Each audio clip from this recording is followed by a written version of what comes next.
हमने सुना है तुम कल पाकिस्तान जा रहे हो, तो मैंने कहा जी मैं जा रहा हूं। तो उन्होंने कहा बेटा हमारा एक पैगाम लेते जाना। उनसे ये कहना कि अब हमने मार खाना बंद कर दिया है। और आखिर में वो नथुराम गॉडसे निकलते हैं, तो ये भी अंदर से इनका आरएसएस का जो भक्त होता है वो निकल आता है। अरविंद जी का भी निकल आया, वो आपने देखा। अब इन्होंने भर के अंदर, दुनिया भर के अंदर आरएसएस ने कितने टेररिस्ट अटैक किए हैं। इनकी जो रॉ है वो कितना दहशतगर्दों को फंडिंग करती है। पठानकोट हुआ, उसके बाद में उड़ी हुआ, उसके बाद में पुलवामा हुआ। आप लोग बुरहान वानी को हीरो क्यों नहीं मानते, जरा ये बताइएगा जी। अरविंद, बुरहान वानी को हीरो नहीं लगता?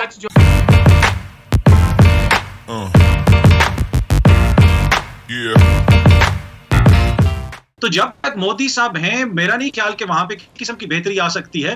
पूरी भारतीय रियासत में नहीं कहूंगा कि वो सारी रियासत ही जो है जंगी जुनून में मुब्तला है, लेकिन ये जो इस वक्त वहां पे एक एक्सट्रीमिस्ट रजीम है, इंतहा पसंद रजीम है, जब तक ये लोग वहां पे हैं, मैं नहीं समझता कि किसी किस्म की बेहतरी हो सकती है। ठीक है जी, आपको लगता है कि किसी किस्म की बेहतरी नहीं हो सकती। अरविंद, मैं आपकी तरफ आना चाहूंगी। मकबूजा कश्मीर पे आपका बाकायदा कब्जा है और बाकायदा नाइंसाफ़ी, जुल्म की दास्तानें वहाँ रकम की जाती हैं। फिर आप लोग पता नहीं क्यों कहते हैं कश्मीर हमारी शहरग है, और कश्मीर को आप कहते हैं कि जी कश्मीर को आप पता नहीं ना जाने क्या कहते हैं, अटूट अंग है हमारा। ये क्या बात हुई? देखें जी, आपको मैं ये बता दूं, हिंदुस्तान और पाकिस्तान के जो रिश्ते हैं वो अच्छे भी रहे हैं, बुरे भी रहे हैं। हमने बहुत अच्छा वक्त भी देखा। आज बदकिस्मती से जो वक्त है वो मैं समझता हूं कि मेरे देखने में इतना बुरा वक्त तो कारगिल वॉर के दौरान भी नहीं था। मैं चाहता हूं कि एक सीरियसनेस हो पाकिस्तान की तरफ से डायलॉग में कोई इंटेंट हो, इशू बेस्ड हो और वो मीनिंगफुल हो। मुझे नहीं लगता कि पाकिस्तान की तरफ से जो डायलॉग की पेशकश है उनमें ये तीनों चीजें हैं। ये मुझे 10 सेकंड और दें, आप अपनी बात करें। मैं आपसे जवाब दूंगी आपकी बारी पर। मोदी साहब से जब आप कोई फरमाइश करते हैं तो उससे पहले ये याद रखें कि मोदी साहब ने आपके प्राइम मिनिस्टर नवाज शरीफ साहब को बुलाया अपनी स्वेरिंग इन सेरेमनी में। वो लाहौर भी गए, लेकिन उसके बाद क्या हुआ? उसके बाद पठानकोट हुआ, उसके बाद में उड़ी हुआ, उसके बाद में पुलवामा हुआ। आज इंडिया के अंदर एक बहुत ही पॉपुलर सेंटिमेंट है और वो ये है कि यहाँ के लोगों ने ये कर दिया है कि talks and terror can not go together. मैं जब पाकिस्तान आ रहा था तो लोगों ने मुझसे कहा कि भाई हमें पता चले, मेरे इलाके के जो लोग हैं they came to me and they said कि हमने सुना है तुम कल पाकिस्तान जा रहे हो, तो मैंने कहा जी मैं जा रहा हूं। तो उन्होंने कहा बेटा हमारा एक पैगाम लेते जाना। उनसे यह कहना कि अब हमने मार खाना बंद कर दिया है। आप ये देखें 2008 मुंबई अटैक के 4 दिन बाद हम लोग अपनी अपनी जिंदगियों में लौट गए। कोई धरना वरना कुछ नहीं लगा, कोई शोर शराबा नहीं हुआ। अगर आज मुंबई हुआ होता, जंग के दहाने पे खड़े होते हम। ये फर्क है पहले की हुकूमतों में और मोदी साहब में। अच्छा जी, चलिए अतर, मैं आपसे इन तमाम बातों के जवाब लूंगी। आई होप कि आपने सारे पॉइंट्स नोट कर लिए हैं। मैं अली आपकी तरफ आना चाहती हूँ। अली रजा, आप मुझे जरा बताइए कि जैसा कि अरविंद ने कहा कि जी हिंदुस्तान की तारीख, मोदी के हवाले से उन्होंने कहा कि जी हिंदुस्तान की तारीख बड़ी पुरानी है। नरेंद्र मोदी तो यानी कुछ साल पहले आए हैं, तो कश्मीर की तारीख भी बहुत पुरानी है। कौम मुत्तहिदा की करारदादें जो कि मंजूर हो चुकी हैं और हिंदुस्तान के बड़ों ने ही ये बात बोली, जो कि झूठ ही था ना, यकीन दहानी करवाई कि हक खुदरादियत दिया जाएगा। उनसे पूछा जाएगा कि कश्मीरी क्या चाहते हैं, फिर उसके बाद अच्छा हक खुदरादियत दिया, उसके बाद काबिज होकर बैठ गए, जुल्म की दास्तानें वहां पे रकम करते रहे। करके जवाब देता हूं। सबसे पहले तो हम आए यूएन रेजोल्यूशन के ऊपर, जिसका हवाला पाकिस्तान बार बार देता है। बार बार हम पाकिस्तान से ये सुनते हैं कि जी राइट टू सेल्फ डिटर्मिनेशन की बात वहां पे होती है। कहते हैं जी कश्मीरियों को उनका जो है वो राइट मिलना चाहिए कि वो किस तरफ जाना चाहते हैं। यूएन सिक्योरिटी काउंसिल का रेजोल्यूशन 47 है। आप उसको अगर पढ़ें तो उसमें 3 बातें लिखी हुई हैं कि वहां पर रायशुमारी जो होगी वो क्या उसका चार्टर होगा, किस तरह से वो होगी। पहली शर्त यह है कि पाकिस्तान को अपने यहां से सारी फोर्सेस और सारे जितने भी नॉन कश्मीरी हैं उनको बाहर निकालना होगा। सवाल पूछा गया कि पाकिस्तान को ही अपनी फोर्सेस क्यों निकालनी पड़ेंगी, तो उसका जवाब ये दिया गया कि Pakistan has been labelled as an aggressor on Jammu and Kashmir. Jammu Kashmir के लोग तो आजाद ही थे जी, आप ही ने स्टैंड स्टिल अग्रीमेंट साइन किया उनके साथ और आप ही ने उसका वायलेशन भी किया। एयर मार्शल अजगर खान साहब ने अपनी किताब में और टीवी इंटरव्यूज में बहुत बार ये बात कही है, जंग चाहे 48 की हो, 65 की हो, सारी जंगें पाकिस्तान की तरफ से हुई हैं, इसमें कोई शक नहीं है। मैं लाहौर के पास ही एक गांव में गया था, छोटा सा गांव है।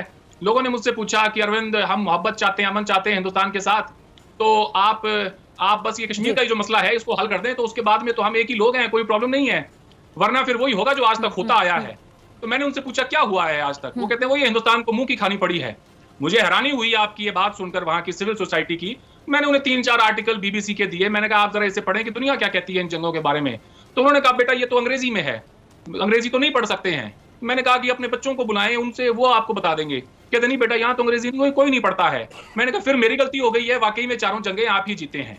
देखें जी, कश्मीरियों का सबसे बड़ा जो शिकवा होना चाहिए वो आप लोगों से होना चाहिए, वो तो आजादी थे।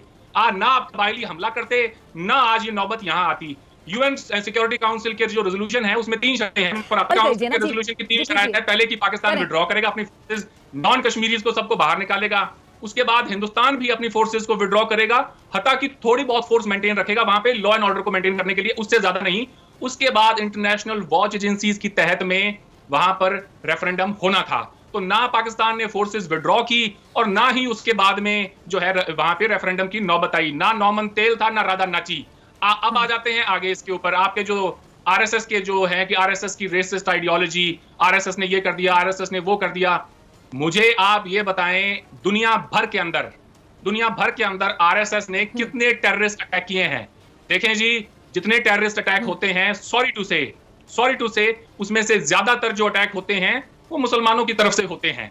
दुनिया के अंदर 150 से ज्यादा तंजीमें हैं, ये अलकायदा, अल शबाब, बोको हराम, अफ्रीका तक चले जाएं आप, तालिबान, जैश ए मोहम्मद, सिपाही साहबा, लश्कर जंगवी, ये तमाम जो ऑर्गेनाइजेशंस हैं, इनकी वाबस्तगी जो है, इनकी एफिलिएशन किसी खित्ते, किसी दहशतगर्दों को फंडिंग करते हैं, उसके बारे में आपने कुछ अच्छा, पहली बात यह है कि होता इस तरह है कि आप अक्सर पूछते हैं कि हमारे जो दोस्त होते हैं वो शुरू होते हैं महात्मा गांधी से और आखिर में वो नथुराम गौड से निकलते हैं, तो ये भी अंदर से इनका आरएसएस का जो भक्त होता है वो निकल आता है। अरविंद जी का भी निकल आया, वो आपने देखा। अब इन्होंने जितनी भी तंजीमों का नाम लिया है, आपके ऊपर कोई जातियात पे ना उतरे, काज़मी साहब, जातियात पे ना उतरे, वरना ओसामा बिन लादेन को शहीद इमरान खान ने कहा है, तो मैं दहशतगर्दी बोल सकता हूं कि प्राइम मिनिस्टर को I can't call that. Arvind साहब बात सुन ले।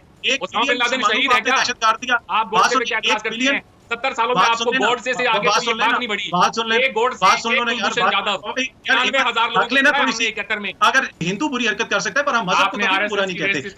पता नहीं क्या कुछ कहा था शुरू में। अच्छा करूंगी, आप लोग बुरहान वानी को हीरो क्यों नहीं मानते, जरा ये बताइएगा जी। अरविंद, बुरहान वानी को हीरो नहीं लगता? सच जो है, बार-बार जब आप मुसलमान को ये कहते हैं ना हक सच, तो बात इस्लाम की कर रहे होते हैं, रिलीजियस वर्ड ना लेकर आए। मेरे सवाल का नहीं पड़ा, कुछ नहीं सुना, ऐसे तो कहने में बहुत कुछ पढ़ता हूं, आपकी रीडिंग है। अतर मुझे जरा अतर सर आपकी कर में आप जरा ठहर जाइए। अतर सर इनको जवाब दीजिएगा, इनकी जो रॉ है वो कितना दहशतगर्दों को फंडिंग करती है? आपके सामने जासूस भेजे जाते हैं कि कुलभूषण कौन है, जीता जागता सबूत है, जिंदा मिसाल है। थोड़ा सब्र रखिए, बताएं। अच्छा जी, अरविंद प्लीज जरा मुझे एक मिनट दीजिएगा। अली रज़ा, 71 में पाकिस्तान आए थे, आपने अरविंद आपके साथ तो 3-4 प्रोग्राम्स होंगे, तो आपके सारे सवाल मुकम्मल होंगे। आपने उनको आज तक सिटीजनशिप नहीं दी है जी, आप इस मुंह से वहां पे हिंदुस्तान में वकालत कर रहे हैं शाहीन बाग की।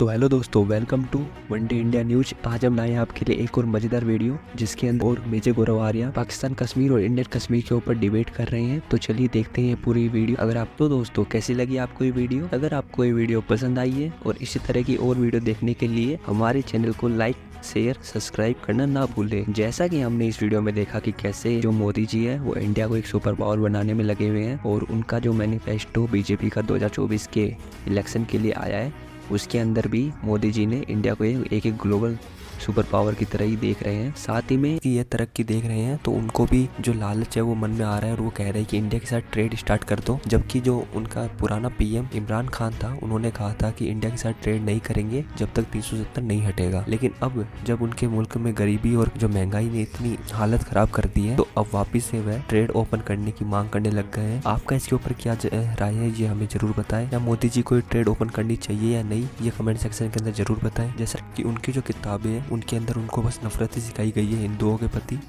और वैसा ही वो दिखा रहे हैं। पूरा का पूरा जो इनका मुल्क है वो हिंदुओं से नफरत करने के पीछे ही बर्बाद हो चुका है। ना तो इन्हें कश्मीर मिला और ना ही पैसा। कुछ जो पाकिस्तान की मीडिया वाले हैं वो अब सच्चाई को बोलने लगे हैं और वह सच्चाई बताने लगे कैसे जो भारत है उसके अंदर इतना बड़ा इन्वेस्टमेंट आ रहा है, पूरी दुनिया वहाँ इन्वेस्ट कर रही है, लेकिन जो पाकिस्तान है वो IMF के लोन के पीछे गिड़गिड़ा रहा है। और IMF उसे 2 साल हो गए लेकिन लोन नहीं दे रहा है, और लोन